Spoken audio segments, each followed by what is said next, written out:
नमस्कार, मी डॉक्टर कविता राणे. एबीपी माझाच्या निवडणूक विशेष कार्यक्रमामध्ये आपल्या सगळ्यांचं स्वागत. लोकसभा 2024च्या निवडणुकांची घोषणा फक्त काही तासांवर येऊन ठेपली आहे आणि यासाठी देशातला प्रत्येक पक्ष तयारीला लागलाय.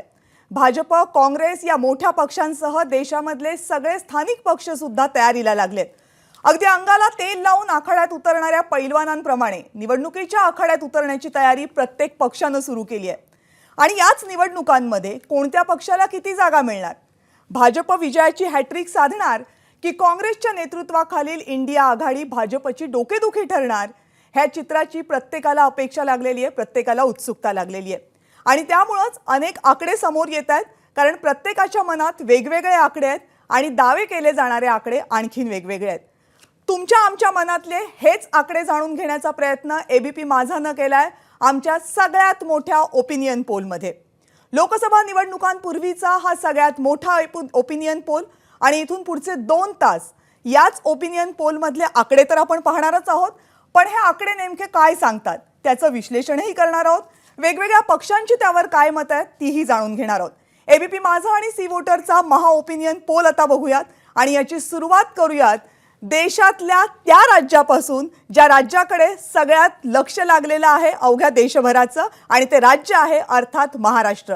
कारण गेल्या 5 वर्षात महाराष्ट्रामध्ये ज्या राजकीय घडामोडी घडल्या त्या पाहता महाराष्ट्राची जनता कौल कसा देते आणि कुणाला देते याकडे महाराष्ट्राचं तर लक्ष आहेच, पण देशाचंही आहे. सुरू करूयात महाराष्ट्राच्या आकडेवारीपासून.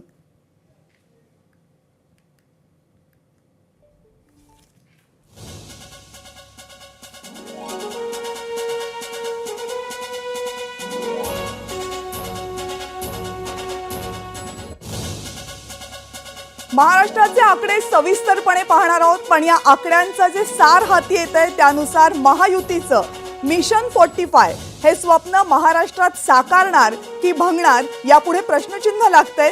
कारण आत्ता ओपिनियन पोलचे जे आकडे हाती येत आहेत त्या आकड्यांनुसार मिशन 45 हे सहज सोपं दिसत नाहीये.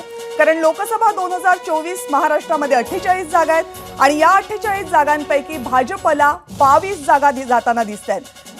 एकनाथ शिंदे यांची शिवसेना आणि अजित पवार यांची एनसीपी यांना मिळून 6 जागा मिळताना दिसत आहेत.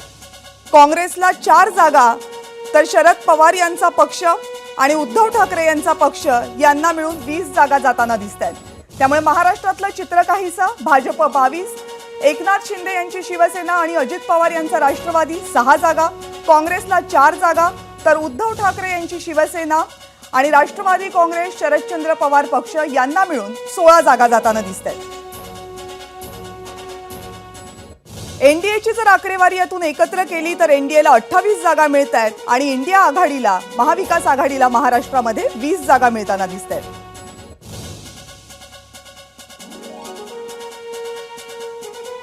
आता याची तुलना जर आपण 2019च्या निकालाशी केली तर 2019ला भाजपला 23 जागा महाराष्ट्रामध्ये मिळाल्या होत्या. मोठा आकडा होता हा भाजपसाठी, पण 2024 मध्ये भाजपची काहीशी पिछाट होताना दिसते. 22 जागांवर भाजपला विजय मिळू शकतो येत्या निवडणुकांमध्ये. काँग्रेसला 2019 मध्ये फक्त 1 जागा मिळाली होती. चंद्रपूरला बाळू धानोरकर हे काँग्रेसचे खासदार म्हणून निवडून आले होते, पण 2024 मध्ये मात्र काँग्रेस आगेकूच करताना दिसते. काँग्रेसला महाराष्ट्रामध्ये 4 जागा मिळू शकतात. सध्याच्या राजकीय परिस्थितीचा विचार केला तर शिवसेना, जेव्हा शिवसेना अखंड होती 2019ला त्यावेळेस शिवसेनेला 18 जागा महाराष्ट्रामध्ये मिळाल्या होत्या. 18 खासदार निवडून आले होते, पण 2024ला शिवसेनेचे 2 गट पडलेत. एकनाथ शिंदे यांची शिवसेना भाजप आणि अजित पवार यांच्यासोबत सत्तेत आहे, मात्र त्यांना सध्या फक्त 6 जागा मिळताना दिसत आहेत दोघांना मिळून. तर उद्धव ठाकरे यांची शिवसेना आणि शरद पवार यांची राष्ट्रवादी काँग्रेस यांना मात्र 16 जागा मिळताना दिसत आहेत. म्हणजे या प्रादेशिक पक्षांच्या जागांमध्ये प्रचंड मोठा फरक दिसतोय, जरी भाजपच्या जागांमध्ये मोठा फरक दिसत नसला तरीही. राष्ट्रवादी काँग्रेसला 2019ला 4 जागा मिळाल्या होत्या. राष्ट्रवादी काँग्रेसमध्ये सुद्धा फूट पडले, 2 पक्ष झालेले आहेत. अजित पवार यांच्याबरोबर आणि एकनाथ शिंदे यांच्यासोबत सत्तेत असलेल्या पक्षांना मिळून 6 जागा मिळतात. तर उद्धव ठाकरे आणि शरद पवार जे आता इंडिया आघाडीमध्ये आहेत, महाविकास आघाडीमध्ये, त्यांना 16 जागा मिळतात. 2019च्या निकालानुसार महाराष्ट्रात एमआयएमचा एक खासदार निवडून आला होता. तेव्हाचा औरंगाबाद आणि सध्याचा छत्रपती संभाजीनगरमध्ये एमआयएमचे खासदार इम्तियाज जलील हे निवडून आले होते. पण यावेळेस मात्र एमआयएमला तेच यश मिळेल असं ओपिनियन पोल सांगत नाहीयेत. इतरमध्ये एक जागा होती अमरावतीची, नवनीत कौर राणा या जिंकून आल्या होत्या. पण आता अपक्षांना सध्याच्या परिस्थितीमध्ये कोणतीही जागा 2024 मध्ये मिळताना दिसत नाहीये.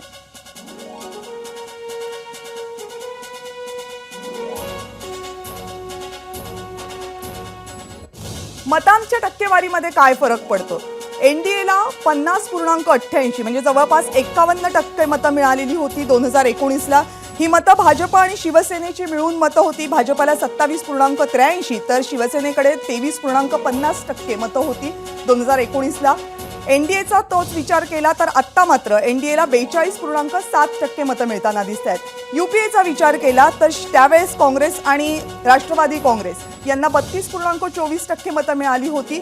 त्या मतांचा आकडा आता 42.1% इतका झालेला दिसतोय. इतर पक्षांना 14.88% मतं होती, ती आता 15.1% इतक्यावर हा आकडा जाऊ शकतो 2024च्या ओपिनियन पोलनुसार, सध्याच्या राजकीय परिस्थितीनुसार.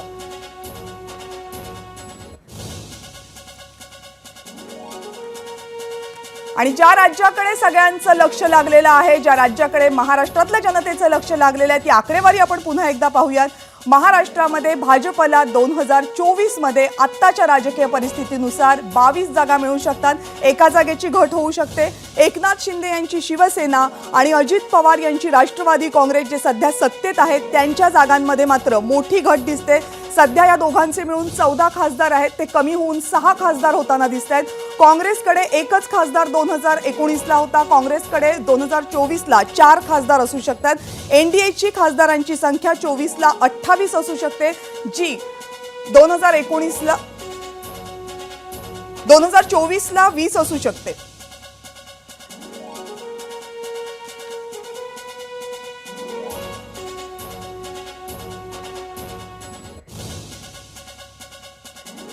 आणि या सगळ्या आकडेवारीचं फलित नेमकं काय आहे, या आकडेवारीचे अर्थ नेमके काय आहेत आणि प्रत्येक राजकीय पक्षासाठी ही आकडेवारी नेमकं काय सांगते, या सगळ्याचं विश्लेषण करणार आहोत. त्यासाठी माझ्यासोबत स्टुडिओमध्ये राजकीय विश्लेषक अभय देशपांडे सर आहेत.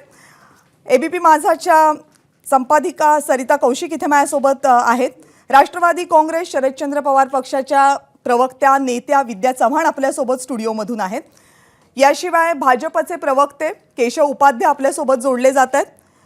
काँग्रेसची भूमिका या सगळ्यामध्ये मांडण्यासाठी जतचे आमदार विक्रमसिंग सावंत आपल्यासोबत आहेत. अजित पवार यांच्या राष्ट्रवादी काँग्रेससाठी प्रवक्ते असलेले अमोल मिटकरी या चर्चेमध्ये सहभागी होत आहेत. शिवसेना उद्धव बाळासाहेब ठाकरे गटाच्या वतीनं सुषमा अंधारे त्यांच्या पक्षाची भूमिका आपल्यासमोर मांडतील, तर शिवसेनेचे संजय शिरसाट हे सुद्धा या चर्चेमध्ये सहभागी होत आहेत. सुरुवातीला अभय सर तुमच्यापासून सुरू करूयात. मला वाटतं आपण 3 दिवस चर्चा करतोय अनेक आकड्यांविषयी, पण महाराष्ट्राच्या आकड्यांची आपल्या सगळ्यांना उत्सुकता होती जी आता आपल्या समोर येत आहेत. आणि आकडे बरीचशी उत्सुकता सगळ्यांची वाढवणारी आहेत, कारण बरीच फेरफार झालेली दिसतीये. महाराष्ट्राच्या राजकारणातच एवढी उलथापालथ झाली आहे की आकड्यांची फेरफार तर अपेक्षित आहेच आहे. यामध्ये एक निश्चित दिसतंय की मतांची टक्केवारी म्हणजे आता आपण एनडीए आणि यूपीए किंवा महाविकास आघाडी आणि भाजपा मित्रपक्ष महायुती असंच गृहीत धरूया, कारण त्यातले घटक पक्ष जे आहेत या दोन्ही बाजूचे नेमक्या किती जागा लढवणार आहेत हेच आपल्याला स्पष्ट झालेलं नाहीये. आणि त्याशिवाय आता 20 उमेदवार जाहीर झालेत, त्यांच्या विरुद्ध काँग्रेसचा उमेदवार असणार आहे की वंचितचा उमेदवार असणार आहे, वंचित त्या आघाडीत असणार आहे का, असे अनेक प्रश्न अजून मला वाटतं त्याची उत्तरं यायची आहेत. त्याच्यामुळे पण एक साधारणतः आपण ज्याला मूड म्हणतो की लोकांचा आत्ताची काय जमिनी हकीकत काय आहे आत्ताची, तर त्या ह्याच्यानुसार मला वाटतंय की निश्चितपणे विकास आघाडीला मागच्या वेळेसपेक्षा मोठं इकडे झेप घेईल असे दिसते.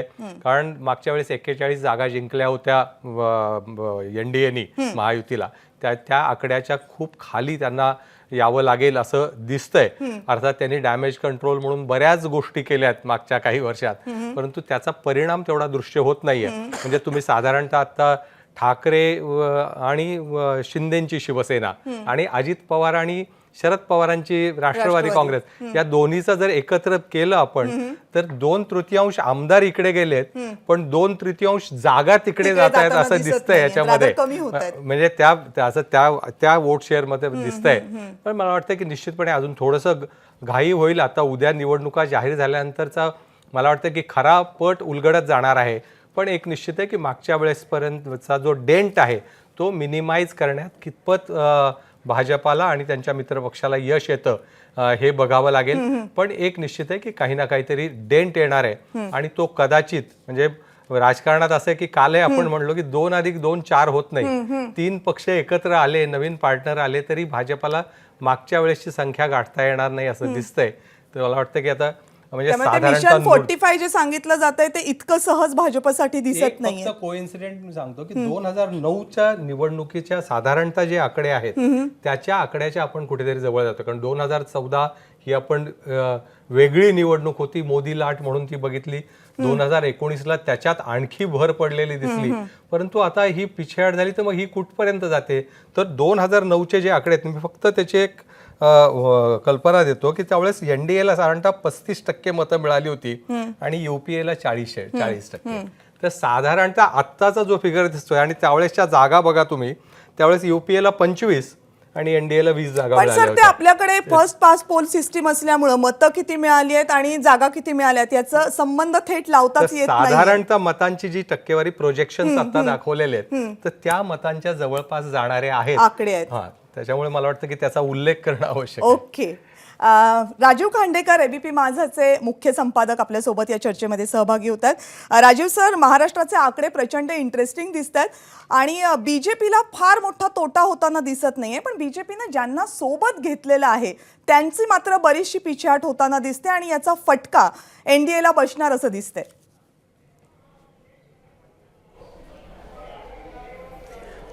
कविता, या सगळ्या निवडणुकीमध्ये सगळ्या देशाचं जे लक्ष आहे ते खरं तर 3 राज्यांकडे आहे. त्यातही 2 राज्य महत्त्वाची आहेत, एक महाराष्ट्र आणि दुसरं बंगाल. आणि भाजपनं जो नारा दिला आहे 400 पारचा, तर त्याच्यामध्ये अर्थातच त्यांच्या खूप अपेक्षा महाराष्ट्रामध्ये काय होतं किंवा महाराष्ट्रातल्या परफॉर्मन्सवर अवलंबून आहेत. आणि त्यामुळं देशात 400 पार आणि महाराष्ट्रात 45 अधिक अशी इच्छा, असं स्वप्न भाजपचे सगळे नेते दिल्लीतले आणि महाराष्ट्रातलेही बघतायत. मुद्दा असा आहे की म्हणजे ज्यासाठी ह्यासाठी म्हणून जो सगळा अट्टहास केला होता की शिवसेना पक्ष आपल्या बरोबर घेतला, पूर्ण पक्ष, राष्ट्रवादी काँग्रेस ही पूर्ण आपल्या बरोबर घेतली. पण त्या पद्धतीचं वातावरण ह्या घडीला महाराष्ट्रात नाही आहे. जरी की मागच्या खेपेचा जो आपला पोल होता त्यामध्ये भाजपपेक्षा महाविकास आघाडीच्या जागा जास्त दिसत होत्या, या खेपेच्या पोलमध्ये महाविकास आघाडीच्या जागा थोड्या कमी झालेल्या दिसत आहेत. पण भाजपला जे इच्छा, जे स्वप्न आहे त्याच्यापर्यंत तो पल्ला गाठण्यासाठी आणखीन भरपूर मेहनत करावी लागेल असं दिसतंय. एक आत्ता जे महाराष्ट्रामध्ये चित्र दिसतंय, ज्या पद्धतीचा रिस्पॉन्स शरद पवारांच्या सभांना मिळतोय, ज्या पद्धतीचा रिस्पॉन्स उद्धव ठाकरेंच्या सभांना मिळतोय, तर त्याच्यातून भाजपला तो प्रतिसाद त्यांचा कसा कमी होईल यासाठी प्रयत्न करावा लागेल आणि आपली ताकद किंवा ह्या 3 पक्षांमधला एकजिन्सीपणा वाढवावा लागेल. मला असं वाटतं की पुढचे जे काही महाराष्ट्रामध्ये साधारण 10-11 एप्रिलच्या सुमाराला साधारण पहिल्या फेजचं मतदान होईल अशी अपेक्षा आहे. तर हे पुढचा जो 1.5 महिना आहे माझ्या मते तो चॅलेंजिंग असणार आहे. आत्ता अशी स्थिती आहे की ह्या 3ही पक्षांमध्ये शिवसेना म्हणजे एकनाथ शिंदे, अजित पवार आणि भाजप यांच्यामध्ये अजूनही काही जागांच्या बद्दलचा संभ्रम आहे, गोंधळाचं काहीसं वातावरण आहे. ते म्हणजे युद्ध पातळीवर त्यांना दूर करावं लागेल तो संभ्रम. तर जो आकडा त्यांना गाठायचा आहे त्या गाठण्याचं स्वप्न त्यांना पाहता येईल. आत्ताच्या घडीला महाराष्ट्रामध्ये फार अटीतटीची आणि निकराची लढाई आपल्याला पाहायला मिळते. जे असं वाटलं होतं की जेव्हा एकनाथ शिंदेंना घेऊन शिवसेना फोडली आणि नंतर तो सगळा पक्ष भाजपनं आपल्या बरोबर घेतला, राष्ट्रवादीच्याही बाबतीत ते झालं, त्यानंतर या पक्षांचं अस्तित्व औषधालाही उरणार नाही असं जे त्यावेळेला वाटलं होतं, तर तशी स्थिती नक्कीच महाराष्ट्रामध्ये आत्ता नाही आहे. या दोन्ही पक्षांना जे काही उरलेले नेते आहेत त्यांच्या सकट मिळणारा प्रतिसाद खूप आहे. फक्त तो मतपेटीमध्ये त्या पद्धतीनं नंतर व्यक्त होतो का हा एक भाग, पण भाजपला खूप खूप निकराचे प्रयत्न करावे लागतील एवढं नक्की. सरिताजी, राजीव सरांनी अनेक महत्त्वाचे मुद्दे मांडले. त्यातला एक होता की या ज्या तीनही पक्षांच्या सभांना होणारी गर्दी, म्हणजे शरद पवार यांच्या सभांना होणारी गर्दी असेल, याशिवाय राहुल गांधी यांची सभा उद्या महाराष्ट्रामध्ये होते, त्यांच्या सभांना होणारी गर्दी असेल, उद्धव ठाकरे यांच्या वेगवेगळ्या सभा वेगवेगळ्या भागांमध्ये सध्या होत आहेत, जोरदार दौरे चालू आहेत, ही गर्दी आपल्याला दिसतीये. हे सगळं असताना जी सहानुभूतीची लाट होती, असं म्हणत होते की उद्धव ठाकरेंसाठी जी सहानुभूतीची लाट होती किंवा राष्ट्रवादी काँग्रेस पक्ष फुटल्यानंतर काही मोठ्या प्रमाणामध्ये ती शरद पवारांसाठी सुद्धा होती, ती अजूनही कायम आहे आणि त्याचा हा मोठा परिणाम आकड्यांमध्ये दिसतोय. खरं तर कविता, एक गोष्ट आपण सगळेच बघतोय की सभेसाठी गर्दी एकत्र करणे, यातनं आता फारसं काही उरलेलं नाहीये, म्हणजे त्यात अर्थ काढता येत नाही त्याच्यातनं.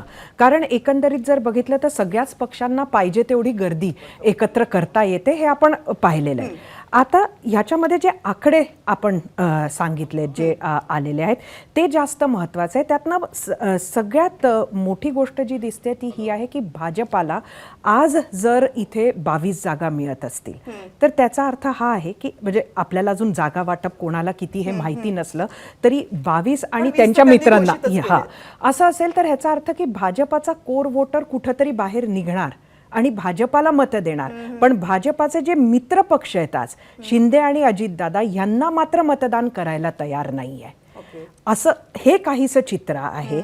आणि हे जे उरलेले जी मतं आहेत, मग त्यात सहानुभूती असेल, त्यात फेन्स सिटर्स असतील, त्यात नाराजी असेल, त्यात कुठंतरी जे काही महाराष्ट्रात झालं ती सगळी असतील, पण कुठंतरी अजित पवार असतील किंवा ज्या पद्धतीनं शिंदे भाजपाबरोबर आलेले आहे, ते कुठंतरी भाजपाच्या स्कोर मतदात्याला आवडलेलं नाहीये, असं यातनं तरी दिसतं आहे चित्र. की भाजप आणि त्यांच्यात जो तुलनात्मक फरक आहे जागांचा, तो लक्षात घेता असं एक वाटतंय.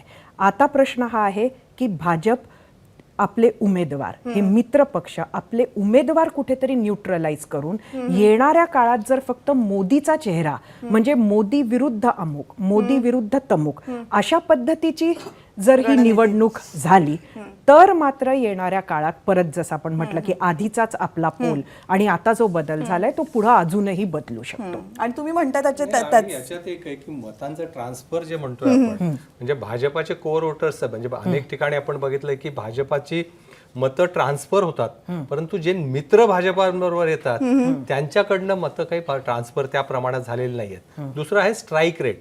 स्ट्राईक रेट भाजपाचा, म्हणजे आपण याचं जरी उदाहरण घेतलं बिहारचं, तरी भाजपाचा स्ट्राईक रेट जास्ती राहिलेला आहे. इव्हन मागच्या निवडणुकांमध्ये बघितलं तर भाजपाचा स्ट्राईक रेट जास्त आहे, परंतु त्यांच्या बरोबरच्या अलाईचाही तेवढा स्ट्राईक रेट राहील का, याच्यावर मला वाटतं की अंतिम जे आकडे येतील त्याच्यावरच येतील.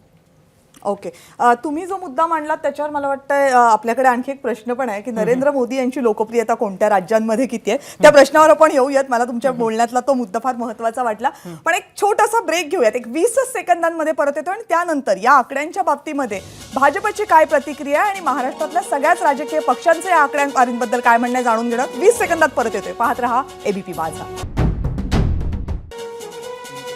सगळ्यात मोठ्या ओपिनियन पोलमध्ये आपल्या सर्वांचं पुन्हा एकदा स्वागत आहे. महाराष्ट्राचे आकडे आपल्या सगळ्यांच्या समोर आहेत. महाराष्ट्रामध्ये भाजपला जरी मोठा धक्का बसत नसला तरी भाजप सोबत आलेल्या पक्षांनंतर एकूण एनडीएला मात्र मोठा धक्का बसताना दिसतोय आणि याचेच परिणाम काय होणार आहेत आणि या दृष्टीनं सगळ्या पक्षांची रणनीती नेमकी काय असणार आहे या सगळ्याबाबत आपण चर्चा करतोय.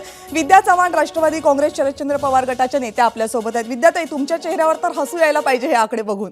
नाही, हे आकडे म्हणजे मला असं वाटतं ह्याच्यापेक्षा अपेक्षित आमचे जास्ती आकडे आहेत. बरं, किती आहेत? कारण काय, तुम्ही म्हणाला भाजपला निकरीचे प्रयत्न करायला लागतील, तर भाजपने जे फोडाफोडीचे निकरीचे प्रयत्न केले त्याच्यातनंच भाजपच्या सीट्स कमी होत आहेत. आता तुम्ही इथे दाखवतायत फक्त एक सीट कमी होते भाजपची, आणि शिंदे गटाची आणि अजितदादांची तर एकही येणार नाही अजितदादांच्या गटाची, कारण त्यांच्याकडे एकमेव सुनील तटकरे खासदार आहेत सध्या आणि आता ते लढणारही नाही आहेत मला वाटतं. त्यामुळे शेकाप पक्की खात्री आहे का सुनील तटकरे लढणार नाही? अशी बातमी आता तुमच्याच मीडियातनंच कळलेलं आहे की त्यांच्या मुलीला ते उभं करतायत म्हणून. त्यामुळे तिथे काँग्रेस आणि शेकापच्या मदतीने ते इतके दिवस निवडून येत होते. आणि दुसरं म्हणजे जे फोडाफोडीचे प्रयत्न भाजपने गेलेले आहेत, 50 खोके एकदम ओके, 50-50 कोटी देऊन आमदारांना फोडणं, पळवणं, हे सगळ्या महाराष्ट्रातल्या शून्य जनतेला बिलकुल आवडलेलं नाहीये आणि ते लोक विसरलेले नाहीये. आणि ह्याच्यात काय झालंय की दोघंही दगाबाज पक्षांनी म्हणजे जो शिवसेनेतनं जो गट फुटला त्याची नाराजी म्हणजे उद्धवजींना सोडून गेलेले, म्हणजे ज्या बाळासाहेबांनी शिवसेनेची स्थापना केली आणि इकडे ज्या शरद पवार साहेबांनी राष्ट्रवादी काँग्रेसची स्थापना केली, त्या दोघांनाही अशा प्रकारे तोडून निघून जाणं आणि तेही सत्तेच्या राजकारणासाठी किंवा त्याच्यासाठी ईडी असेल, इन्कम टॅक्सच्या धाडी असतील, अटकेची भीती असेल, हे सगळं असल्यामुळे ते लोक गेलेले आहेत. हे आपल्याला सगळ्यांना माहिती आहे. म्हणजे पूर्वी ईडी कोणाला माहिती नव्हतं, पण आता महाराष्ट्रातल्या घराघरातल्या गल्लीतल्या शेंबड्या पोराला सुद्धा जर ईडी विचारलं तर ईडीची माहिती आहे आणि ईडीचे जे पराक्रम आहे ते आपण सगळ्यांनी बघितलेलेच आहेत. किती जागा लढवणार तुमचा पक्ष? आमचा पक्ष लढवेल ना. आता काय आता लवकरच ठरलं की नाही आमचं- नाही ठरलेलं आहे, पूर्ण ठरलेलं आहे. सांगत का नाहीये? ते सांगायचं म्हणजे आता डिक्लेअर होईल तेव्हा सांगतील ना.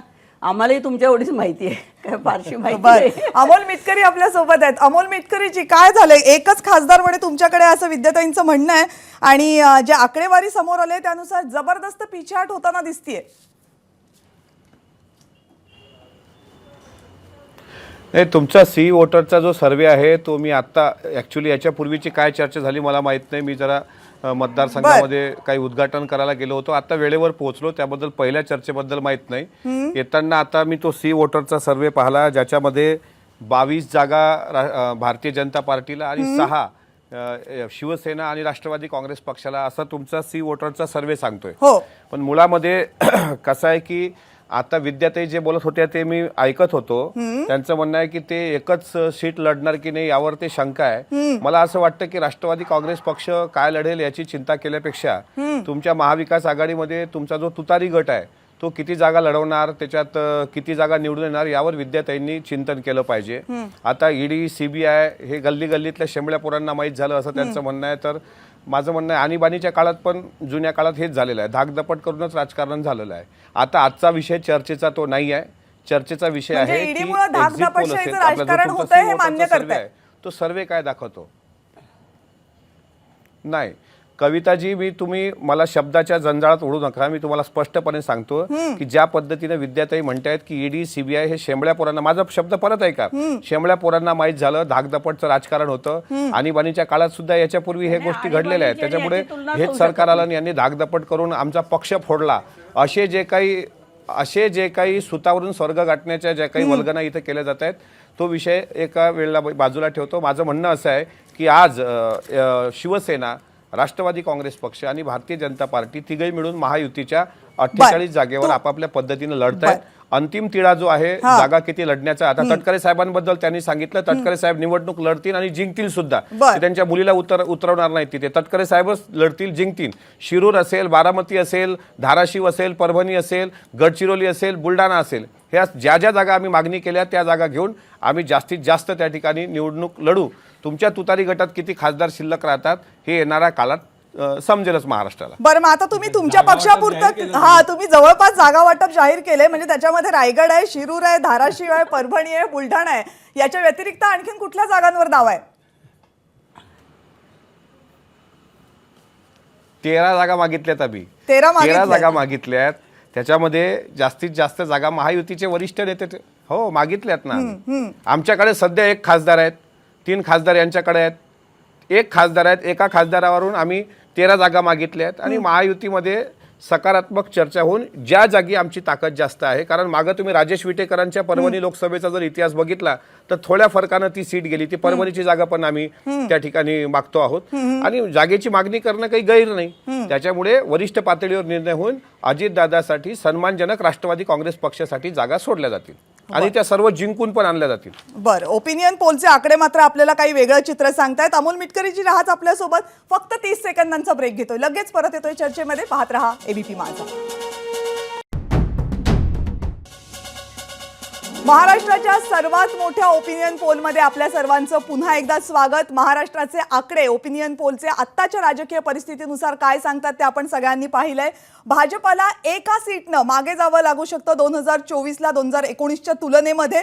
तर राष्ट्रवादी काँग्रेस अजित पवार यांची आणि एकनाथ शिंदे यांची शिवसेना यांना मात्र मोठा धक्का बसताना दिसतोय. दोघांकडे सध्या 14 खासदार आहेत, मात्र 2024च्या निवडणुकीनंतर या दोघांना मिळून फक्त 6च खासदार मिळू शकतात, अशी आत्ताची ओपिनियन पोलची आकडेवारी आहे. केशव उपाध्ये आता आपल्या सोबत आहेत. केशव उपाध्येजी, नमस्कार. 2.5 वर्ष गेली महाराष्ट्रात, आम्ही प्रचंड राजकारण पाहतोय. 2 पक्ष फुटलेत महाराष्ट्रातले, जे तुमच्या सोबत आहेत त्यातला मोठा भाग.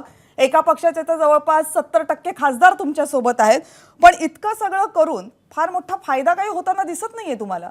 मला असं, आज आपण मतांची टक्केवारी मोजत नाही आहोत ना, मतदान मोजत नाही आहेत, आहोत. मोजली ओपिनियन आपण. पोल, नाही, अरे नाही, आज आपला ओपिनियन पोल सुरू आहे. त्यामुळे मला असं वाटतं की हा ओपिनियन पोल आहे, त्यामुळे या ओपिनियन पोलमध्ये सगळं काही आज आलं ते सत्यच आहे असं समजण्याचं पहिली गोष्ट कारण नाही. जशी तुमची यंत्रणा आहे की यंत्रणेत तुम्ही काही सर्वे केलाय, कोणी 30 वोटांनी सर्वे केला आणि त्यातनं आज तुमची आकडेवारी आहे, तसं प्रत्येक पक्षाची, विशेषतः भारतीय जनता पार्टीची पण यंत्रणा असते आणि त्यातनं आम्ही सर्वे करत असतो. आमचाही आम्हाला काही अंदाज आहे ज्या आधारे आम्ही निवडणुका लढवतो. काय आहे अंदाज तुमचा या आकड्यांपेक्षा वेगळा? 100% 45+ आमचा जो नारा आहे तो आम्ही पार करतोय.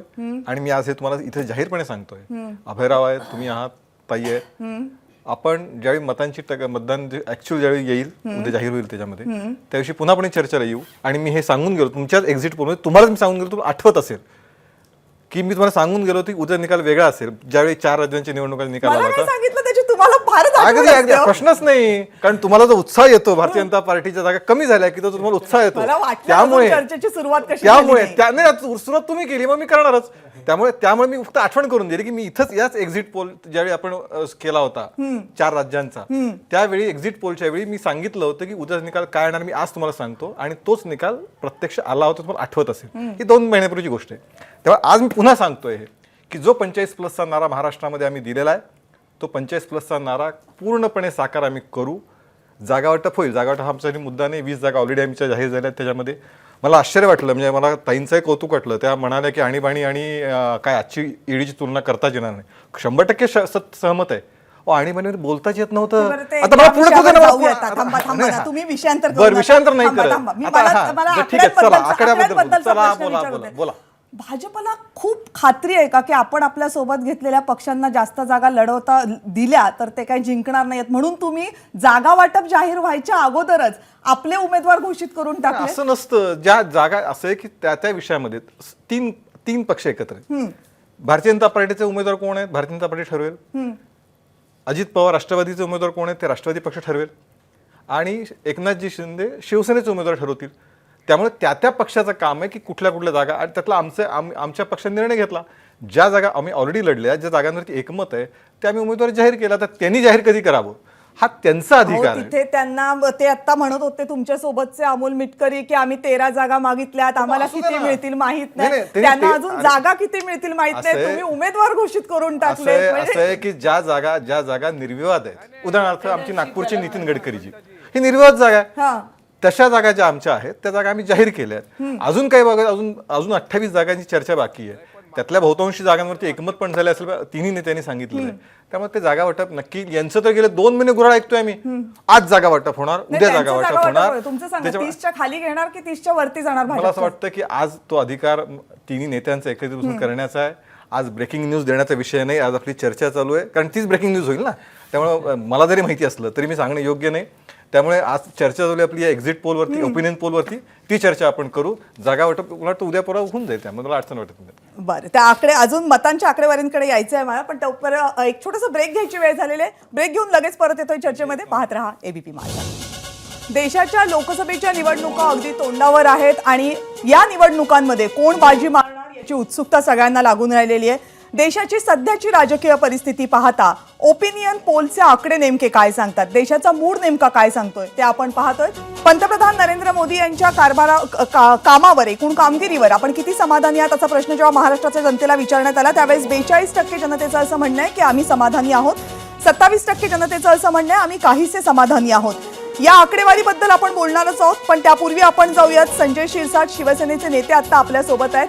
संजय शिरसाटजी, आकडेवारी तुम्हीही पाहिली आहेत आणि सगळ्यात मोठा धक्का तुमच्या पक्षाला सुद्धा बसतोय.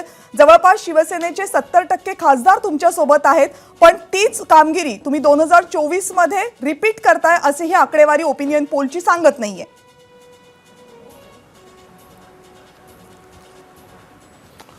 नाही, मुळामध्ये तुम्ही जो ओपिनियन पोल घेतलेला आहे तो वन साइड ओपिनियन पोल पाहता मला वाटतोय. बर, तुम्ही जी आता मी चर्चा जी ऐकत होतो त्या चर्चेमध्ये एक गृहीत धरून ठरलं, तुमचं गृहीत ठरलेलं आहे की काय आता शरद पवार साहेब असतील, उबाटा गटाचे आमचे उद्धव साहेब ठाकरे असतील किंवा काँग्रेसचे आणखी कोणी नेते असेल, यांचं मताचं एकत्रीकरण झालंय. आता यांचं मत एकमेकाला बिलकुल मिळणार या भावनेतून तुम्ही सांगताय. आणि आम्ही जी शिवसेना भाजपची युती गेल्या 30-35 वर्षापासून आहे, आमचं एकमेकाला वोट ट्रान्सफर जे होत असतं ते आता यांच्यामध्ये झाल्यात गृहीत धरून तुम्ही ओपिनियन पोल देताय.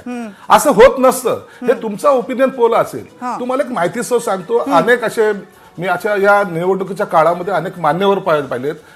प्रशांत किशोर का काय निकम काय तो दिल्लीचे, त्यांनी एक सर्वे केला होता आमच्या पक्षाचा. जेव्हा आम्ही शिवसेनेचे एकत्रितपणे होतो त्या टायमाला त्यांनी उद्धव साहेबांना सांगितलं की साहेब तुमचे 93 आमदार निवडून येत आहेत. त्यांनी सर्वे केला होता. आले किती? 54-56 आमचे आमदार आले. हे ओपिनियन पोल हे काही काळापुरतं तुम्ही जे काही आकडेवारीच्या नुसार सांगताना ते तिथपर्यंत ठीक आहे, परंतु राजकारणामध्ये असं होत नसतं.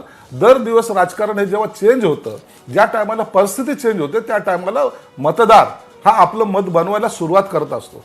आज उद्या आचारसंहिता लागणार आहे, आज आपलं ओपिनियन पोल आला पण आपलं फायनल झालं. आता ज्या भाजप सोबत सध्या तुम्ही सत्तेत आहात त्या भाजपच्या आकडेवारीमध्ये मात्र काही फरक होताना दिसत नाही. त्यांची संख्या जवळपास आहे तितकीच राहतीये. मग तुम्हाला आता दुसऱ्या अँगलने जर असं विचारलं, तुम्हाला आता काँग्रेसच्या म्हणजे मतामध्ये वाढ होताना त्या कसं काय आकड्यावर तरी तुमचा दिसतं? विश्वास तुम्हाला आहे की नाही? उबाटा गटाचे खासदार कमी होताना का दिसतात? नाही, कोणत्या? त्यांचे वाढताना भाजपच्या दिसतंय. आकड्यावरचा प्रश्न येत नाही. आमच्या आकडे तुम्ही आणखी त्याच्यात भाजपला वाढणार आहे. साधारण 350 जागा निश्चित मिळतील असं वाढणार म्हटलं आहे. गेलंय. निश्चित वाढणार आहे. हा, तुम्हाला प्रश्न हाच आहे की भाजपची जी आकडेवारी आली आहे, त्याच्यावर तरी विश्वास आहे की नाही? पोलच्या बद्दल जर आपल्याला शंका घ्यायची असेल, हा राजेश सर बोला. बोला. नाही, माझं असं म्हणणं होतं की ओपिनियन पोल ही एक पद्धत आहे ज्याच्यामध्ये नाही. लोकांमध्ये जाऊन साधारण अंदाज घेतला जातो. आपण जशा जाऊन एकमेकांमध्ये आपण चर्चा करतो त्यापेक्षा सुद्धा थोडं शास्त्रीय दृष्ट्या अभ्यास करून जे आडाखे आहेत ते बांधले जातात. आता महाराष्ट्रामध्ये भाजपला 28, भाजप आणि मित्रपक्षांना मिळून 28 जागा मिळतील आणि मागच्या खेपेपेक्षा कमी जागा मिळतील असं जरी या ओपिनियन पोलमध्ये असलं, आणि जर त्यामुळं आपल्याला ओपिनियन पोलबद्दल शंका व्यक्त करायची असेल तर देशामध्ये मिळून साधारण 350 जागा NDAला मिळतील असं या पोलमधून दिसतंय. मग त्याच्यावरही तुमचा विश्वास नाही असं म्हणायचं का बाकीच्या ठिकाणी जिथं मिळतायत तिथं ओपिनियन पोल बरोबर आहे आणि जिथं मिळत नाहीये तिथं तो चुकीचा आहे किंवा ते पूर्वग्रह दूषित आहे असं म्हणायचं? नाही, तसं नाही माझ्या म्हणण्याचा अर्थ. तुम्ही एक लक्षात घ्या, ओपिनियन पोल देताना हे तुमचा ओपिनियन पोल खरा असेलच असं नाही, किंवा असू शकतो खोटा असेल असंही नाही. परंतु जागेची जेव्हा तुम्ही पाहता, शेवटीला जेव्हा इलेक्शन सुरू होतं आणि अखेरला जेव्हा एंडकडे जेव्हा जातं, अंतिम टप्प्यात जेव्हा जातं, त्या टायमाला हे समीकरण बदललेले असतात. तुम्ही मध्य प्रदेशमधलं मागचं उदाहरण घ्या. मध्य प्रदेशची सत्ता गेली, बरोबर आहे. असं हा मुद्दा बहुतेक बरोबर आहे. ओपिनियन पोलने सांगितलं. संजयजी, काय झालं? बहुमतात सत्ता आली. नाही, हा फरक समजून घ्या संजयजी, ना. त्याच्यामध्ये एक मुद्दा, हा मुद्दा संजयजी, समजून मुद्दा घ्या. असा आहे मी की तुमच्या ओपिनियन पोलला ओपिनियन पोल हा अंदाज आहे, हा काय निकाल नाही. ओपिनियन पोल हा अंदाज आहे आणि आत्ताच्या नाही, घडीचा बरोबर अंदाज आहे. आहे.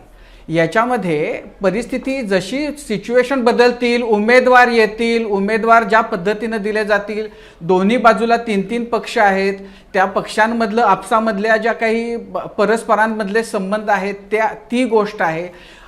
ह्या सगळ्या गोष्टींनंतर अजून तर धड उमेदवार जाहीरच झालेले नाही आहेत. आत्ताचं जे वातावरण आहे त्याच्यातून काय साधारण चित्र आहे त्याच्याबद्दल हे बोललं जाते. एक दुसरी गोष्ट, ओपिनियन पोल्समध्ये साधारण होतं असं की साधारण मतांची टक्केवारी बघितली जाते की साधारण कोणत्या बाजूला किती टक्के मतं आहेत आणि मग त्याच्यावरून जागांचा अंदाज काढला जातो. दर खेपेला मिळालेली मतं आणि मिळालेल्या जागा यांचं प्रमाण तसं समान असतं असं होत नाही. काही वेळेला त्याच्यामध्ये किंवा बहुतांश वेळेला ते फार व्यस्त प्रमाणामध्ये होतं. आत्ताच्या घडीला दिसतंय ते हे आहे की महाराष्ट्रामध्ये म्हणजे आपण जर 2009 पासून बघितलं तर 2009 मध्ये भाजप आणि शिवसेनेला मिळून 35% मतं होती आणि काँग्रेस राष्ट्रवादीला 38% मतं होती. पण 3% जरी फरक असला तरी सुद्धा जागांमध्ये जवळपास 18 जागांचा फरक पडला होता. 2014 मध्ये नरेंद्र मोदींच्या लाटेच्यामुळं जो परिणाम झाला त्यात काँग्रेसची आकडा जो होता तो 38%वरून 35%वर आला. म्हणजे 3% त्यांच्या 3% मतं कमी झाली. NDAला त्यावेळेला 51% मतं होती. पण त्याचा परिणाम केवढ्या मोठ्या प्रमाणामध्ये सीटांमध्ये झाला ते आपण बघितलं. 2019च्या निवडणुकीमध्ये काँग्रेसचा जो आकडा किंवा काँग्रेस राष्ट्रवादीचा जो मतांचा आकडा होता तो 33.7% होता आणि NDAचा भाजप शिवसेनेचा 51.3% होता. पण त्यानं काय चित्र झालं ते बघितलं. आत्ताचा सगळ्यात कळीचा मुद्दा हा आहे की ह्या घडीला काँग्रेस आणि काँग्रेसच्या बरोबरचे शरद पवार उद्धव ठाकरेंचे पक्ष यांना मिळून 42.1% एवढी मतं मिळतील असं दिसतंय. आणि भाजप शिवसेना आणि राष्ट्रवादी एकनाथ शिंदे आणि अजित पवारांची यांना मिळून 42.7% मतं मिळतात असं दिसतंय. म्हणजे मतांमध्ये आत्ता 6%चा ॲडव्हान्स 0.6%चा फायदा आत्ता तुम्हाला दिसतोय. जर NDAला मागचा परफॉर्मन्स गाठायचा असेल तर त्यांना किमान आणखीन 8 ते 9% मतं स्वतःमध्ये जोडावी लागतील आत्ताच्या स्थितीमध्ये. तर तो जो परफॉर्मन्स जे तुम्ही स्वप्न बघताय ते साध्य होईल असं आत्ताच्या या आकडेवारीवरून दिसतंय. अर्थात हे काही म्हणजे हे शेवटी शास्त्र किंवा टेक्निक आहे, ते 100% बरोबर कधीच येत नाही. आपल्याला आत्ता सगळ्यांना उत्सुकता आहे की महाराष्ट्रात काय होणार. तर त्या चर्चेसाठी म्हणून जे आकडे आहेत आलेले ते हे आहेत आणि आपल्याला त्याचं ॲनालिसिस करायचं आहे असं मी सांगेन. शिरसाटची तुमची प्रतिक्रिया अगदी थोडक्यात. निश्चितच तुम्ही जे आकडेवारी सांगितलेली आहे किंवा निश्चित तुम्ही जे काय आकडेवारी सांगितलेली आहे त्याचा आम्ही सुद्धा गांभीर्याने विचार करू. परंतु ही आकडेवारी टक्केवारी जी आहे मताची टक्केवारी ही निश्चित आमची वाढणार आहे. जेव्हा निवडणुकीचं वारं जो म्हणजे समोर जेव्हा येईल पुन्हा एकदा त्या टायमाला ही आकडेवारी तुम्हाला वाढताना दिसेल. बरं, केशव उपाध्यायजी तुमची प्रतिक्रिया अगदी थोडक्यात तुम्हाला काहीतरी थोडक्यात सांगतो. मुळामध्ये असं आहे, राजीव खांडेकरांजी आता गणित सांगत होते की जी मतांची टक्केवारी 35%, 38%, 9 साली, 14 साली आणि आता 19 साली हे सगळं मुळात आणि आता 42% आणि 42.6चा काही ॲडव्हान्टेज आहे भारतीय जनता पार्टीला असं ते म्हणाले. मुळात एक गोष्ट लक्षात घेतली पाहिजे की आता हे सगळे गृहीत धरलं जातं आहे की तिन्ही पक्षाची मतं एकत्रित येतील समोरच्या. म्हणजे तुतारी गट, दुसरा तो उबाठा गट आणि काँग्रेस ह्याच्यामध्ये आत्ता या क्षणाला तिन्ही पक्षांना जिथे उमेदवार मिळायची वानवा आहे त्या ठिकाणी एक मिनिट ताई माझं पूर्ण होऊ द्या. अहो ताई माझं पूर्ण होऊ द्या. माझ्यानंतर अहो बघतो ना मी. म्हणून तुम्ही इतर पक्षातले लोक आपल्या पक्षामध्ये घेत आहेत. ताई अहो ताई मध्ये बोलल्याने तुमचं खरं होतं का ताई? माझं पूर्ण होऊ द्या. जागतिक पक्ष असून सुद्धा अहो जागतिक पक्ष उमेदवार सांभाळता येत नाही, खासदार सांभाळता येत नाही, आमदार सांभाळता येत नाही, सगळे गेले सोडून. कोण राहिलं मला सांगा तुतारी शिवाय? तुतारी वाजवायला माणूस राहिला का? दोघांचाही मुद्दा मला वाटतं झालेला आहे. ताई तुम्हाला जो मुद्दा मांडायचा आहे तो मांडा. पूर्ण होऊ द्या. ताई तुतारी वाजवायला माणूस राहिला का ताई? दुसऱ्याच्या पक्षात अहो ताई तुतारी ताई वाजवायला मुद्दा माणूस तोच मांडताय तुम्ही. ताई तुमचा मुद्दा मांडलाय. ताई मुद्दा मांडलाय. हा तुमचं बोलणं पूर्ण करा पटकन. त्यामुळे 42% जो मुळात असं आहे की मुळात भारतीय जनता पार्टी आणि शिवसेना एकनाथ शिंदे जे आमच्या सोबत आले ही एक नॅचरल रीती ही मतं दरवर्षी ट्रान्सफर होताना बघतोय आपण. त्यामुळे ही मतं 100% ट्रान्सफर कॉन्ट्राडिक्टरी बोलताय केशव. बिलकुल नाही बोलत. एक त्यांची मिनिट मतं एक एकत्र मिनिट होणार नाही हे तुम्ही दाव्याने सांगताय आणि तुमची सांगतो मात्र ना नॅचरली एकत्र होतील असा मुद्दा. त्याचं लॉजिक तर मला सांगू द्या. त्याचं लॉजिक तर सांगू द्या. मला पूर्ण तर करू द्या. तिसऱ्या वाक्याला पुन्हा आपल्या कविताताई जागा झाल्या. पण मुळामध्ये असं आहे की मी तुम्हाला तेच सांगतोय 3 पक्षांना मुळात जिथे उमेदवार मिळायची वानवा आहे तिथून ही सुरुवात होते पहिली गोष्ट. दुसरं असं आहे की ही भाजप शिवसेनेची ही अलायन्स ही गेले अनेक वर्षाची नॅचरल अलायन्स आहे. बरं, भारतीय जनता पार्टी आणि शिवसेनेच्या मतदाराला एकत्रित मतदान करायची राष्ट्रवादी सवय. काँग्रेस? एक मिनिट त्याच्यावर येतो ना मी. काँग्रेस राष्ट्रवादी आणि काँग्रेस राष्ट्रवादी अलायन्स होती. त्याच्यामध्ये. पण शिवसेनेसोबतची अलायन्स उद्धव ठाकरेंच्या मतदाराला सुद्धा आवडली नाही, हे वारंवार तुमच्या सुद्धा मागच्या सर्व्हेमध्ये दिसून आलंय. हे मी सांगत नाही, मागचे तुमचे सर्व्हे तुम्ही काय विशिष्ट आणि केले होते. तुमच्या बरोबर आवडली आहे असं तुमचे सर्वे सांगतात एक का मिनिट. राष्ट्रवादी काँग्रेसची? एक मिनिट, राष्ट्रवादी आलोच नाहीये मी. आता फक्त भाजप, शिवसेना आणि काँग्रेस, राष्ट्रवादी याच्याबद्दलच बोलतो आहोत. त्यामुळे मी येतो ना त्या पुढच्या मुद्द्यावरती. त्यामुळे मुळामध्ये काँग्रेस राष्ट्रवादी एक वेळ समजू शकतो आणि भाजप आणि शिवसेना ही नॅचरल अलायन्स आहेत. तिसरं असं आहे की राष्ट्रवादी यासोबत आमच्यासोबत ज्यावेळी आलं, वाक्य रिपीट करा तुमचं. कुठली नॅचरल अलायन्स आहे? भारतीय जनता पार्टी आणि शिवसेना हा. हे एकत्र आहेत, हा. हे नॅचरल अलायन्स आहे. त्याच्यामध्ये राष्ट्रवादी आता त्या ठिकाणी आमच्या सोबत आलं. मुळामध्ये या सगळ्या विषयामध्ये भारतीय जनता पार्टीने ही भूमिका वारंवार मांडली की राष्ट्रवादी आमच्या सोबत आलं आणि मुळामध्ये पंतप्रधान नरेंद्र मोदी यांना आम्हाला पंतप्रधान पुन्हा एकदा विकासासाठी ते सोबत आमच्या सोबत येत आहेत आणि ते पंतप्रधान होण्यासाठी पाठिंबा देण्यासाठी जर जे आमच्या सोबत येतील त्यांचं आम्ही स्वागत करू, त्यांना आमच्या सोबत घेऊ. हा मुद्दा. या क्षणाला भारतीय जनता पार्टी असो, मतदार असो, या मतदाराला पंतप्रधान नरेंद्र मोदी यांच्यासाठी ते मतदान करणार आहेत. त्यामुळे आता प्रत्येक लोकसभेतला उमेदवार हा मोदींचा प्रतिनिधी आहे, जो महायुतीचा उमेदवार आहे. त्यामुळे त्याला 100% मी लॉजिकसह बोलतोय आणि हे घडलेलं आहे आणि कधी पुन्हा घडू पाहाल तुम्ही. त्यामुळे तो उमेदवार भारतीय जनता पार्टीचा असो, आता हे घडणार तो नाही. शिवसेनेचा असो, माझं पूर्ण तुम्ही निवांत बोला, 10 माझा काही आक्षेप वर्षानंतर नाही. आणि लोकांची तिसरा भीती राष्ट्रवादीचा गेली असो, त्याच्यामुळे त्या तिघा कुणाचा असला तरी तो विकासासाठी मतदान करतोय, मोदीजींसाठी मतदान करतोय. त्यामुळे ही मतं येतील. आमचा आणखीन एक शेवटचा मुद्दा म्हणतो थांबतो. मुळात भारतीय जनता पार्टीने गेल्या पूर्ण वर्षभरामध्ये मग प्रदेशाध्यक्ष बावनकुळे जे असतील आणि देवेंद्रजी असतील यांनी 51% आम्ही लढाई आता सुरू केली. उमेदवार कुणी असो त्या ठिकाणी 51% मतं आम्हाला मिळाली पाहिजे प्रत्येक बूथवरती. हा आमचा प्रयत्न आहे आणि त्याच्या आधारे मी सांगतोय की या जो 45+ दावा आहे तो खरा होताना दिसेल. हे इतकं भारी आहे ना तुम्ही सांगताय ते, प्रश्नच नाही. की पंतप्रधानांचा चेहरा समोर ठेवून Hammer तीनही पक्ष करायचं. आम्हाला म्हणजे ज्या Yes. पंतप्रधानांनी ज्या पक्षाला करप्ट पार्टी म्हटलं, ते 2 आहेतच दिवसांनी बाहेर. तो पक्ष तुमच्या सोबत आला, नाही, नाही, तेच असं- आता ते पंतप्रधानांना बाहेर अहो लढवण्यासाठी असे- म्हणून आमची युती होते आणि अरे त्या बाबा. युतीला एकत्रितपणे लोक मतं देतील असं तुम्ही ठामपणे 100% सांगताय. सांगतो मी पण तुम्हाला. दुसरीकडे त्यांच्या युतीला मात्र कोणी ते एकत्र येऊच शकत नाहीत, कारण अहो, उमेदवार मी मिळत तुमचं नाहीत सर- असा बरोबर तुमचा आहे. दावा वस्तुस्थिती आहे. सांगा नाही नाही, मला. मी तुम्ही ठीक आहे, म्हटले ठीक तेवढंच आहे, सांगते, चला, त्यातलं yes. फक्त कॉन्ट्रडिक्शन घेते. सर मी प्रश्न थोडंसं विचारा ना 20 मला. सेकंदांमध्ये काही problem 20 नाही. हवा तर सेकंदांमध्ये प्रश्न परत येतो. छोटासा ब्रेक घेऊन पाहत राहा एबीपी माझा. या विशेष चर्चेमध्ये ब्रेक नंतर आपल्या सर्वांचं पुन्हा एकदा स्वागत. शिवसेना उद्धव बाळासाहेब ठाकरे गटाच्या नेत्या सुषमा अंधारे आता आपल्या सोबत आहेत. चर्चा ऐकताना सुषमाताईंच्या हसण्याचा आवाज माझ्या कानावर पडला. सुषमाताई,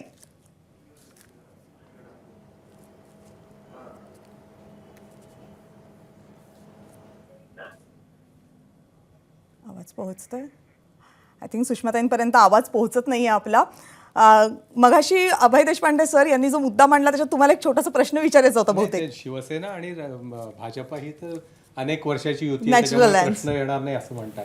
पण राष्ट्रवादीची मतं भाजपाकडे ट्रान्सफर होतील हा विश्वास वाटतो तुम्हाला? असं आहे, शेवटी आघाड्यांचं राजकारण नाही असं आहे, मोदींचं नेतृत्व वगैरे ह्या सगळ्या गोष्टी प्रश्नच गृहीत धरून. नाही. हो, त्यामुळे मला असं नक्की खात्री आहे शेवटी आम्ही जे एकत्र आलोय ते एकत्र एक महाविजय साजरा करण्यासाठी आलोय. त्यामुळे तुम्हाला ह्याचं उत्तर मी आता किती ठामपणे दिलं तर याचं उत्तर तुम्हाला मिळणारच आहे. जी वस्तुस्थिती असेल आणि होकारात्मक असेल ते निकाला दिवशी. बरं, त्याच्यात एक छोटासा आणखीन मी विचारा, की हवा तो नाही, विचारा, नाही, काही ते problem नाही. तुमच्याकडे ट्रान्सफर होतील याची एक खात्री. शिवसेना आणि राष्ट्रवादीची मतं एकमेकांकडे ट्रान्सफर सांगतो होतील ना. तुमच्याकडे? कुठली? शिवसेना आणि राष्ट्रवादी जे तुमच्या सोबत आहेत त्यांची मतं एकमेकांकडे होतील का ट्रान्सफर? ज्यावेळी महायुती म्हणून एखादी अलायन्स होते जी एक दिलाने काम करते त्यावेळी स्वाभाविकपणे मतं ट्रान्सफर होतात ते बघतो ना आपण. महाराष्ट्रात इतिहास घडले नाही असं नाहीये. ज्यावेळी एकत्र येऊन मतदान ज्यावेळी एकत्र आले त्यावेळी मतांचं बेरजा झाल्यात. काही ठिकाणी त्यातलं काही 2-4 ठिकाणी झाल्या नसतील, बरं. पण ओव्हरऑल मतं ट्रान्सफर होताना आपण पाहतो. बरं, सुषमाताई आपल्या सोबत आहेत. सुषमाताई, तुमची प्रतिक्रिया?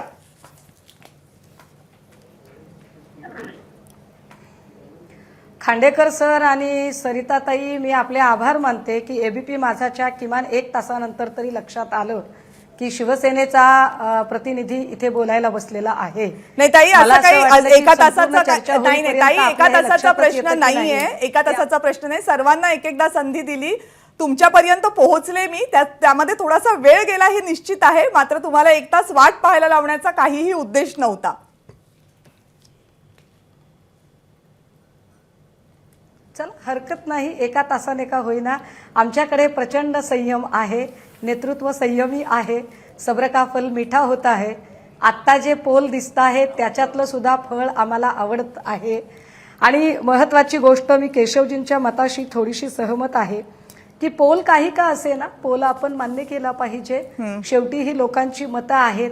पोल घेत असताना काही त्याच्यासाठीच्या शास्त्रीय चाचण्या केल्या जातात, त्याच्यासाठीची काही इंट्रोगेशन आणि डिस्कशन पद्धती असते. सो त्यानंतरचे येणारे रिझल्ट. परंतु अडचण अशी झाली आहे की जर ज्या पक्षाला तुम्ही जागा चांगल्या दाखवाल तो पक्ष म्हणेल हम दिल दे चुके सनम, ज्या पक्षाच्या जागा तुम्ही कमी दाखवाल ते म्हणतील मेरा यार मेरा दुश्मन है. अशा पद्धतीचं हे सगळं राजकारण चालू राहील. मला त्यात काही फार जायचं नाहीये. मला फक्त एवढं सांगायचं आहे या सगळ्यांमध्ये की आपण जेव्हा काही सगळे पोल दाखवत आहात, या पोलमध्ये एकतर आत्ताची प्राप्त परिस्थिती त्याच्या आकलनानुसारचे पोल आहेत. हे पोल उमेदवार जाहीर होण्याच्या आधीचे पोल आहेत. अजूनही उमेदवार जाहीर झालेले नाहीत. आमचे उमेदवार अजून जाहीर होणं बाकी आहे. त्याच्यानंतरही अजून परिस्थिती बदलू शकते. एक. दुसरं असं की मगाशी आपण जे काही सांगत होतात की आमच्या पत्रकाराकडून लिहिण्यात चूक झाली आहे की 42% लोक हे समाधानी आहेत मोदीजींच्या एकूण कार्यपद्धतीवर, परंतु आमच्याकडून असमाधानी लिहिण्यात आलेलं आहे, चुकून लिहिलं गेलंय. मला असं वाटतं की एबीपी माझाच्या पत्रकाराला सुद्धा माणूस म्हणून हे म्हणणं पटलेलं नसावं आणि त्यांच्याकडून सुद्धा टाईप करताना हे टाईपच झालं की होय 42% लोक हे पंतप्रधान मोदीजींच्या कार्यपद्धतीवरती समाधानी नाहीत. आणि ताई आपण टायपिंग मिस्टेकला टायपिंग मिस्टेकच ठेवूयात. ताई आपण टायपिंग मिस्टेकला टायपिंग मिस्टेकच ठेवूयात. तिसरा मुद्दा, नाही मी खूप शांतपणे सांगते. मी तिसरा मुद्दा एक सांगितला पाहिजे. या सगळ्यांमध्ये शिंदेंना जागा किती मिळणार किंवा दादांना जागा किती मिळणार, मला याच्यावर अजिबात भाष्य करायचं नाही. कारण घरचं झालं थोडं आणि व्यायाने धाडलं घोडं, त्याच्यावर मी कशाला बोलायचं. मी माझ्या पक्षाची भूमिका आणि माझ्या पक्षाने काय मेहनत घेतली आहे, काय कष्ट घेतली आहेत. कारण महाप्रबोधन यात्रा असेल किंवा आत्ताचा मुक्त संवाद अभियान असेल, मी एसीत बसून बोलत नाही. मी ग्रासरूटला उतरून काम करते, लोकांमध्ये मिसळते आणि तेव्हा जी काही माझी मतं आहेत त्या मतांवरती मी माझं म्हणणं मांडते. निश्चितपणे आत्ता महाविकास आघाडीचे उमेदवार जे जाहीर होतील त्यानंतरची परिस्थिती अजून याच्यापेक्षा चांगली असेल. जी आपल्याला पोलमध्ये दिसते ती मान्य करून मी पुढे बोलतेय, मी ती डिनाय करत नाहीये. ती मान्य करून उमेदवार जाहीर झाल्यानंतरची परिस्थिती अजून चांगली असेल. एक.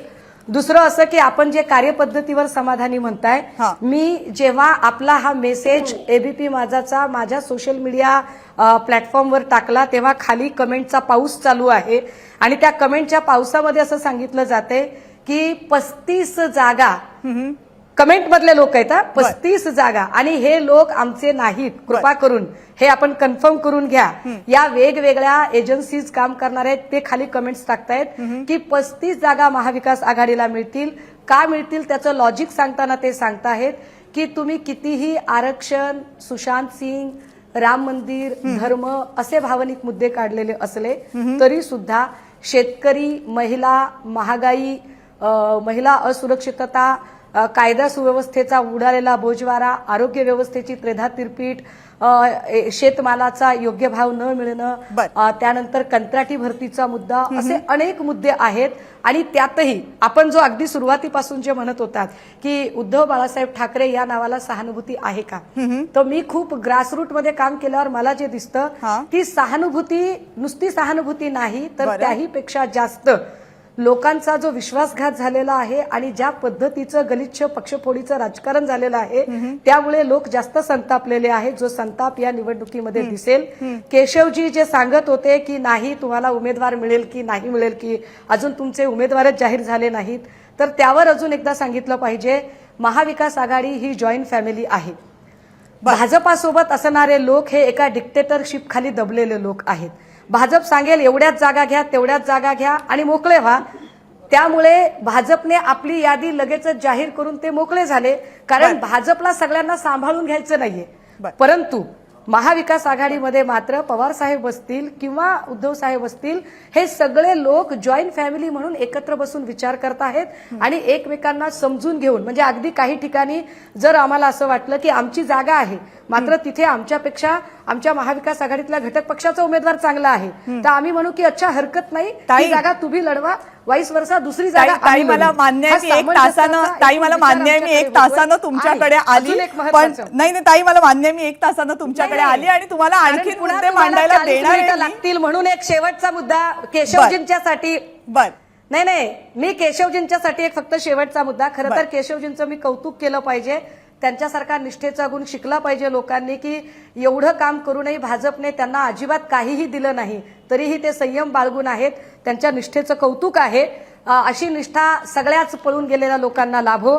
परंतु भाजपने जी यादी जाहीर केली, घराणेशाही आणि परिवारवादावर बोलणारी भाजपा, पंकजा मुंडे, गोपीनाथरावांच्या कन्या, अनुप धोत्रे, संजय धोत्रेंचे चिरंजीव, पियुष गोयल, वेदप्रकाश गोयलांचे चिरंजीव, रक्षा खडसे, एकनाथ खडसेंच्या सुनबाई, हिना गावित, विजयकुमारांच्या कन्या, सुजय, राधाकृष्ण विखे पाटलांचे, पहिल्याच तुमच्या 20 लोकांच्या यादीमध्ये 10 नावं परिवारवादातली आली आहेत. याचा सुद्धा परिणाम अजून जागावाढीमध्ये होईल. मी आता थांबते, पुढे बोला आपण. बर ताई तुमची आणखीनही प्रतिक्रिया जाणून घ्यायची आहेत पण आपल्याकडे वेळेची मर्यादा आहे त्यामुळे मला तुम्हाला थोडंसं थांबवावं लागलं, विनंती करावी लागली की मुद्दा लवकर संपवा. छोटासा ब्रेक घेऊन लगेच परत येतो या चर्चेमध्ये. काँग्रेसचे आमदार सुद्धा आपल्या सोबत आहेत, त्यांच्याशी चर्चा करायची, त्यांचं म्हणणं जाणून घ्यायचं. छोट्याशा ब्रेक नंतर परत येतोय. पाहत रहा एबीपी माझा. देशाच्या सगळ्यात मोठ्या ओपिनियन पोलमध्ये आपल्या सगळ्यांचं स्वागत. महाराष्ट्रात ओपिनियन पोलचे जे आकडे समोर आलेत, सध्याच्या राजकीय परिस्थितीनुसार जनतेनं जो कौल सांगितलाय त्यानुसार महायुतीच्या जागा काहीशा कमी होताना दिसत आहेत तर महाविकास आघाडीला मात्र बढती मिळताना दिसते. काँग्रेसच्या जागा ज्या 2019ला काँग्रेसला एकच जागा महाराष्ट्रात जिंकता आली होती त्या काँग्रेसला 4 जागा या ओपिनियन पोलनुसार मिळताना दिसत आहेत. काँग्रेसची या बाबतीतली प्रतिक्रिया जाणून घेण्यासाठी जतचे आमदार विक्रमसिंग सावंत सध्या आपल्यासोबत आहेत. सावंत सर, मगापासून तुमच्याकडे येता आलं नाही त्यामुळे सुषमाताईंसारखे तुम्हीही नाराज होणार नाही, समजून घ्याल अशी अपेक्षा करते. आतापर्यंत जी काही आपली चर्चा चालू आहे त्याप्रमाणे जर बघितलं तर एक आहे की ज्या पद्धतीनं राहुल गांधींच्या भारत जोडो यात्रेला या ठिकाणी मोठ्या प्रमाणावर प्रतिसाद मिळतोय आणि तो प्रतिसाद ही सर्वसामान्य लोकांच्या मधून मिळतोय आणि येणाऱ्या इंडिया आघाडीला लोकसभेच्या निवडणुकीत मोठ्या प्रमाणावर यश मिळेल असं या ठिकाणी मलाही वाटतं आणि सर्वसामान्यांची तशी प्रतिक्रिया. पण ही प्रतिक्रिया देत असताना ज्या पद्धतीनं सुषमाताईंनी आपली प्रतिक्रिया दिली ती प्रतिक्रिया देत असताना आज जी काही बऱ्याचशा जागेच्या कुठल्या पक्षाला ती तिकीट जाईल, तिथला उमेदवार कोण असेल, अशा पद्धतीची जी भूमिका आपली मांडली ती निश्चितपणानं महाविकास आघाडीचे उमेदवार महाराष्ट्रात चांगल्या पद्धतीनं निवडून येतील. आणि त्याचबरोबर मला वाटतं 1 तासभर आपली सगळ्यांची चर्चा ऐकतोय. ज्या पद्धतीने खांडेकर साहेब आणि आमचे देशपांडे साहेबांनी जी काही महाराष्ट्राची वस्तुस्थिती या ठिकाणी मांडली, आज हा कल जो याच्या आधी 2014च्या इलेक्शनमध्ये जो बीजेपीकडे दिसत होता आज तो कल बदलताना जी महाराष्ट्रातली जनता, सुज्ञ जनता आज विचारानं, एक चांगल्या विचारानं जाण्याच्या मानसिकतेत दिसते. आज त्याचबरोबर इथं उपाध्ये साहेबांनी या ठिकाणी मांडले की अजून जो मोदींचा चेहरा आहे आणि त्या मोदींच्या चेहऱ्यावर आम्ही अजून सुद्धा सत्तेत येऊ शकतो अशी जी भूमिका या ठिकाणी त्यांनी मांडली. पण ती मांडत असताना एक आहे की ज्या पद्धतीनं लोकसभेची निवडणूक डोळ्यासमोर ठेवून जी तुम्ही रथयात्रा आज गावोगावी शासनाचे योजनांच्या माध्यमातून फिरवली त्यात प्रामुख्यानं जे मोदी सरकार म्हटलं ते तुम्ही ते सर्वसामान्य लोकांनी त्याची जागा या ठिकाणी दाखवून दिलेल्या प्रामुख्यानं त्यांना गावोगावी सर्वसामान्य माणसांनी विरोध केलेला. आणि त्याचबरोबर आज राज्यातली जर परिस्थिती बघितली, राज्यातली जी काही शासन आपल्या दारी, त्याचबरोबर महिला मेळावे, युवक मेळावे हे शासनाला म्हणजे वेळानं सुचलेलं शानपण आहे. खरं तर ज्या पद्धतीनं 2.5 वर्षात हे सत्तेत आल्यानंतर ज्या पद्धतीनं फोडाफोडीचं राजकारण केलं, केंद्रीय यंत्रणेचा वेगळ्या पद्धतीनं या ठिकाणी प्रेशर टाकून या पद्धतीने कशा पद्धतीनं वापर केला ही सर्वसामान्य जनता जाणून आहे. त्यामुळे येणाऱ्या काळात ही जी लोकसभेची निवडणूक होईल महाराष्ट्रात ती खऱ्या अर्थानं इंडियाला मोठ्या प्रमाणावर या ठिकाणी सीटा मिळतील असा या ठिकाणी आम्हाला आत्मविश्वास आहे. बरं. एबीपी माझा, उघडा डोळे बघा नीट.